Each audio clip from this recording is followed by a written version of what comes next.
और आप सानिया भाभी से दोस्ती नहीं खत्म कर सकते? सानिया से मेरी दोस्ती उतनी इम्पोर्टेंट है जितनी ज़रून के साथ।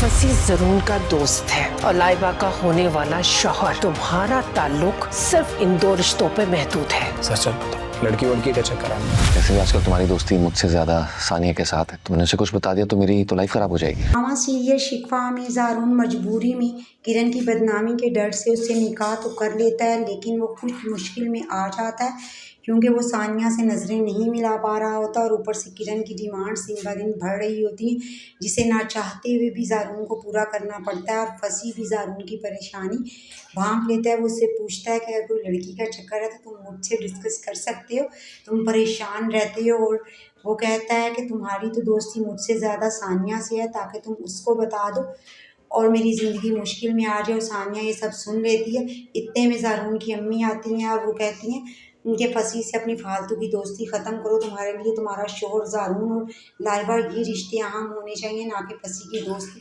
वो ऐसा सब कुछ इसलिए कहती हैं कि लाइबा से नाराज़ होकर फसी चला जाता है, क्योंकि लाइबा ये चाहती है कि फसी सानिया से अपनी दोस्ती ख़त्म कर दे, जबकि फसी इसके लिए किसी सूरत तैयार नहीं होता। वो कहता है कि मेरी जितनी दोस्ती ज़ारून से है उतनी ही सानिया से है, ऐसा तो मुमकिन ही नहीं है। और लाइबा रोकती रह जाती है, लेकिन वो वहाँ से चला जाता है। सानिया बहुत ज़्यादा डिस्टर्ब होती है। वो सोचती है कि अब मेरे रिश्ते को लेकर सभी बहुत ज़्यादा शक में है। वो सोचते हैं कि मेरा और फसी का आपस में कोई ताल्लुक़ है, और ऊपर से ज़ारून का जो रवैया है वो भी मुझे काफ़ी परेशान कर रहा है, क्योंकि उनको तो इस खुशी से जो मैंने उनको दी खुश होना चाहिए था, बल्कि उनका रवैया मुझसे पहले से बहुत ज़्यादा बदल गया।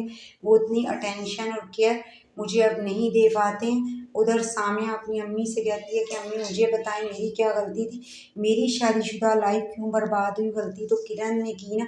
तो उसकी अम्मी अपने दिल में सोचती है कि यही तो हमारी गलती है कि हम उसके साथ रिश्ते में जुड़े हुए हैं, जिसकी सज़ा हमें मिल रही है। और इमरान भी उस सिचुएशन को नहीं भूल पा रहा होता, और उसका भाई कामरान उसे कहता है कि अब भूल जा जो कुछ भी हुआ, कब तक इसका शोक मनाओगे। ये तो अच्छा हुआ कि शादी से पहले ये हकीकत तुम पर खुल गई कि किरण कैसी लड़की है, वरना तुम भी कैसर भाई की तरह तन्हा रह जाते। उधर किरण को ये फिक्र सता रही है कि कब ज़ारून मुझे उस घर में लेकर जाएगा जहाँ सानिया रहती है, और मैं उसकी बराबरी कर सकूँगी और उससे बदला ले सकूँगी, उसे बता सकूँगी कि अब मैं तुम्हारे बराबर हूँ। वीडियो पसंद आई हो तो लाइक और सब्सक्राइब करें।